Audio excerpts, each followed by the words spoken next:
आप देख रहे हैं साराज टीवी। डर की नई दुनिया में आपका स्वागत है। अगर आप भी रहस्यों और हॉरर कहानियों के दीवाने हैं, तो अभी सब्सक्राइब करें और बेल आइकन दबाएं, ताकि अगली बार जब डर दस्तक दे, आप तैयार रहें। उत्तर भारत के एक पहाड़ी गांव में रूपा नाम की एक लड़की रहती थी। उसकी खूबसूरती के चर्चे दूर दूर तक थे। चांद सा चेहरा, काली बड़ी आंखें और लंबे चमकते बाल। जो भी उसे देखता नजरें हटाना भूल जाता। पर एक रहस्य था। गांव के बाहर एक पुराना कुआं था जहां कोई नहीं जाता था। कहते थे कि वहां पर किसी आत्मा का साया है। एक दिन रूपा की माँ बीमार पड़ी।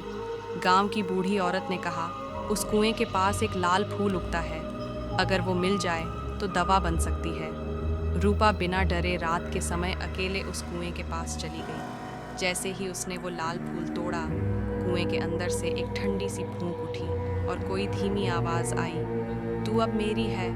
अगली सुबह रूपा लौटी, मगर कुछ बदला बदला सा था। उसकी आंखें अब पहले जैसी मासूम नहीं थीं, बल्कि गहरी और डरावनी लगती थीं। वह लोगों को अजीब तरह से घूरने लगी थी। दिन में चुप रहती, पर रात को घर से बाहर निकलती और दूर से लोगों की चीखें सुनाई देती। गांव वालों को शक हुआ तो एक रात कुछ लोग उसका पीछा करने लगे।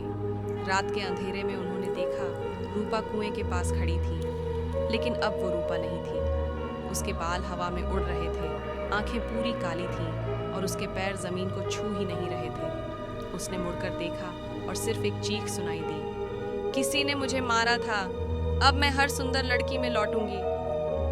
उस रात के बाद से रूपा कभी नहीं दिखी। लेकिन गांव में जब भी कोई खूबसूरत लड़की जवान होती है, कुएं के पास से किसी के गुनगुनाने की आवाज़ ज़रूर आती है।